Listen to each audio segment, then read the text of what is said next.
வணக்கம். இன்று பிறந்தநாள் மற்றும் திருமண நாள் காணும் அனைவருக்கும் ஏவி பிரதர்ஸ் தமிழ் யூடியூப் சேனலின் சார்பாக வாழ்த்துக்கள். இன்றைய பதிவில் நம்ம என்ன பார்க்க போகிறோம்னு பார்த்தீங்கன்னா, கோதுமை அதிரசம் எப்படி செய்யலாம்னு வாங்க பார்க்கலாம். ஸ்டவ் ஆன் பண்ணிக்கலாம். கடாயில் ஒரு கப்பு தண்ணி சேர்த்துக்கலாம்.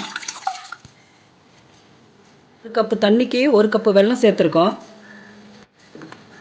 வெல்லம் எந்த பாகுபதமும் வர வேணாம். லைட்டாக அந்த பிசுப்பான ஒரு பதம் மட்டும் வந்தால் போதும். வெல்லம் கரைஞ்சதுக்கப்புறம்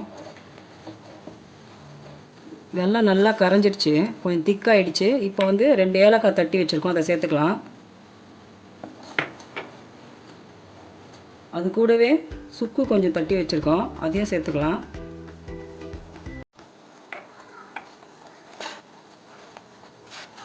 இந்த தொட்டு பாருங்கள், இந்த மாதிரி பிசு பதம் வந்தோடனே மாவு சேர்த்துக்கலாம். இப்போ ஸ்டவ் ஆஃப் பண்ணி விட்டுடலாம். இப்போ கோதுமை மாவு ஒரு கப்பு எடுத்து வச்சுருக்கேன், அதை கொஞ்சம் கொஞ்சமாக சேர்த்து மிக்ஸ் பண்ணிக்கலாம். பார்த்திங்கன்னா 1 கப்பு தண்ணி, 1 கப்பு வெல்லம், 1 கப்பு கோதுமை மாவு, இதான் இதனுடைய ரேஷியோ. உங்களுக்கு அந்த பிசுப்பான பதம் தெரியலன்னா மீடியம் ஃப்ளேமில் வச்சு வெல்லத்தை ஒரு 10 நிமிஷம் வச்சிங்கனாலே அதான் கரெக்டான பதமாக இருக்கும்.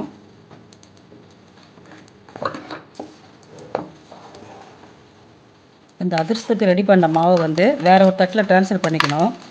ஏன்னா அதே கடாயிலே வச்சோன்னா சீக்கிரம் ஆறாது. இந்த மாதிரி நல்லா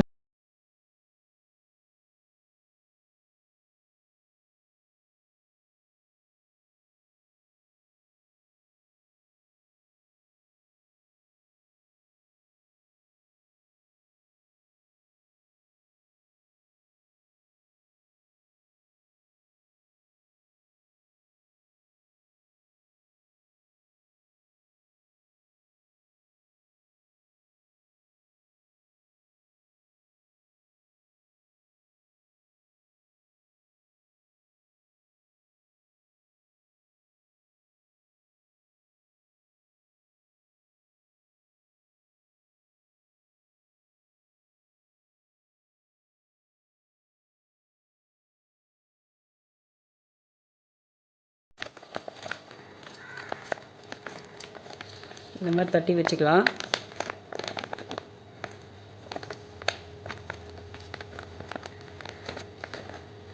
ஆல்ரெடி நம்ம எண்ணெய் காய வச்சிட்ருக்கோம்.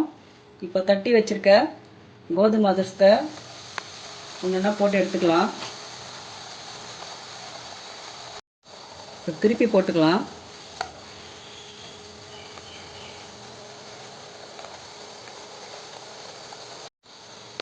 அவ்வளோதான், எடுத்துடலாம். அதிரசம் நல்லா ரெடி ஆயிடுச்சு. நமக்கு மீடியம் ஃப்ளேம்லேயே வச்சு ஒவ்வொன்றா போட்டு நம்ம எடுத்துக்கலாம்.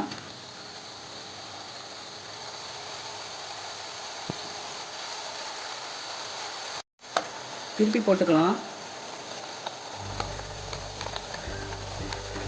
வீடியோ பார்க்குறவங்க சப்ஸ்கிரைப் பண்ணாத இருந்தால் சப்ஸ்கிரைப் பண்ணிக்கோங்க. நன்றி, வணக்கம்.